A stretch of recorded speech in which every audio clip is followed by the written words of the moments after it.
તો જોઈ લો મિત્રો, આપણે ભુજ રોડ ઉપર કુકમા વસે અને રત્નાલ વસે આ હનુમાન દાદાની મૂર્તિ છે. કોઈ જોઈએ તો કોમેન્ટ કરજો, અને કેટલા ફૂટ છે અને કેટલા ખર્ચે બની છે એ આપણે પૂછા કરી લઈએ.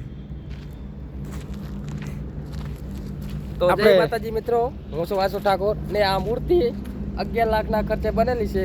તો કમસે કમ લગભગ 30 ફૂટના ઊંચી છે. તો એકવાર આ મૂર્તિની અવશ્ય મુલાકાત લેજો. ભુજ રોડ ઉપર આવેલી છે. હવે આગળ મહેશભાઈ કહેશે થોડુંક. હા હે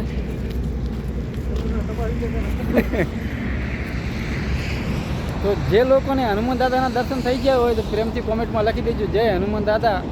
આ બધાની મૂર્તિ છે, એટલી ઊંચાઈ છે, જોઈ શકો તમે. કોમેન્ટમાં લખી દેજો જય હનુમાન દાદા. આમ તકો